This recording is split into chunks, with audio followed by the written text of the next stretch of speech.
right, welcome back to TCI headquarters. Our final Tuesday Tiger Talk Hard to believe. of the year. I told the sports information folks when I went in to set up the camera this morning, I was like, man, this is always a milestone day for me. It's like the grind is just about over. Yeah.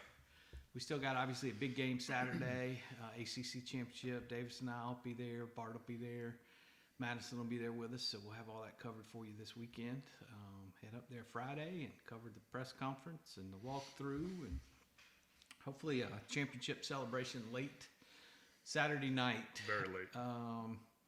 Unfortunately, Davis, we got to talk about the South Carolina game and the Yeah. interviews. And, today, obviously, it was kind of a weird couple of days of interviews because you think all the talk and focus would be on the ACC Championship game. And there's a little bit of that, but most of the talk and focus was on the quarterback and the loss to South Carolina. And, I guess let's start with you from yesterday, the coordinators. Some things stick out to you. Yeah, well, to your point, it has been just sort of an odd vibe around there because you think this is a championship game week, and normally there's like pep in the step, like sort of a lot of energy, and it just, they're saying all the right things. Like, it was tough, but we got to move on, turn the page, get ready for this game. We still got a championship, we can still go win, but it just, I don't know, it just like the body language and just the vibe is not, at least in my perspective, has just been sort of strange. I guess, like I said, that's maybe somewhat to be expected when you come off, you lose a rivalry game that essentially knocks you out of the playoff for good. But yeah, that's been a lot of the talk is, getting ready for turn the page to a championship game, and a lot of players and coaches have talked about, look, there's a lot of teams that, as disappointing as last week was for them, there's a lot of teams that still would like to be in their shoes and playing this week, and now but most of them are sitting at home now and have to wait.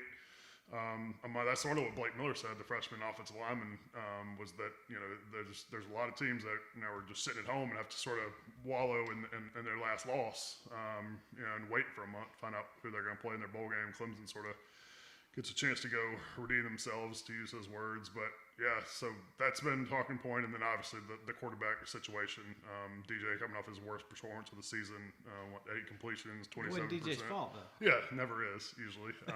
But so Brandon, it's funny. Dabo after the game was pretty short with his answers, but left things open. Like, hey, we'll see what happens. Not really going to talk a whole lot about that right now. And then Brandon Streeter on Monday said, look, we're still sort of, obviously DJ's going to start, but we're still deciding how maybe we want to use Cade. And then I guess Dabo on his radio show Monday night, left that up to like, well, we're going to have a plan, some sort of plan to sort of get him in there. And so it's a little bit different messages, basically. That message has changed a lot since Sunday, since the, I guess, Saturday night. Yeah. Dabo's words have changed. Last night on the radio show, it was more like, the normal, it's not DJ's fault, but it was then, DJ's got to play well. Yep. We're going to have Cade ready. Mm-hmm. So that was, the messaging has changed. It's been very inconsistent all year. Yes. But that's sort of been the theme of that, which is sort of weird. But so we'll see. It's just, the fans, the board's been lit up since Saturday, and just a lot of frustration from the fans. Shipley, not a big part of the conversation of just the lack of carries in the second half when he's averaging 9 yards, and even the wording on that has changed a little bit to now. It's Dabo today was like, we probably maybe should have given him some more, but that's not the wording we had between the game and Streeters. So they know. Some of this is just, wordsmithing a little bit. Fans do need to remember that early signing day is just a few weeks away, so they want to put on the right picture for that and get those guys signed, sealed, delivered to Clemson, and put the messaging out there that things are still on the right track. Speaking of, I was just going to hit on this, but since you mentioned signing day, sort of reminded me, I asked Dabo about transfer portal today. Yes, you did. Critical. I asked him, just based on, the assessment of their roster at this point, does he feel like they're going to need to address any positions through the portal, and basically just kept it open. Wasn't as defined as he has been in the past. Like, we're only going to go in there if we have to, feel like we absolutely need a starter at some position, but basically said, we'll see. He doesn't know right now, and because the portal opens Monday, December 5th. That's a very key date on the recruiting calendar. That thing's going to be flooded on that day. It officially opens then, but Twitter's been flooded since most teams played their last game Saturday. But it's filling up. Yeah, it is. And so, you still have a lot of guys that still have decisions to make, and so he doesn't know exactly who's staying, who's going, things like that. But basically said, I don't know at this point, which was a little different than what's been in the past. Yeah, well, he said, I don't know, but then he said, we feel good about the guys coming in. And there class. weren't any strong indications that things were changing. Yeah, that's right? fair. Yeah. Receivers, we've talked a little bit about that. And guys, they're dropping these balls, and it seems like a great place to go get a stud receiver. I agree. I think I think defensive back's another position. I think potentially defensive line. I know they got a lot of these young guys that were former blue chip recruits that have sort of been waiting in the wing. But, depending on what Brian Brzee and Miles Murphy and a lot of those guys do, they could be having to replace 4 or 5 guys up there. So I think there's a lot of positions where they probably need to, at the very least, examine some guys. I'm gonna just throw a hot take out there a little bit. What's Talking about positions. Mm-hmm. We've talked a lot in this season about the biggest thing about Cade is we don't know what we've got with Cade because we haven't seen him enough. We haven't seen him progress. We haven't seen him get more experience. I've talked to some people about this, including some players. Is just does Clemson have a quarterback on the roster that can go out and win you a playoff game next year? It's a great question. I've seen enough of I DJ. agree. He is not that guy. Maybe he turns into that guy and surprises the heck out of us. He's not that guy. And we don't know if Cade's that guy. Mm-hmm. Sure would have been nice to know by now, because then we see all these other schools, when they get in that situation, what do? They go out and find the right quarterback to bring in to mix with everything else they got. Mm-hmm. And we've seen other teams be successful. Yeah. That's not going to happen at Clemson. Yeah, and in that vein, I think it's pretty telling that the fact that Dabo is not turning to Cade and playing him some, I think tells you what he's seeing in practice. I don't think he has, at this point as a true freshman, I don't think he thinks Cade is capable of doing that at this point. Yeah, I've heard different things on that. And I think that's the obvious answer. Yeah. The other possibility is Cade goes out there and crushes it, and everybody's like, "What the heck's he been sitting on the bench That's for?" fair. But the bigger. But we need to see for ourselves. Yeah. Right. Right. Yeah. We need to see that big enough sample size.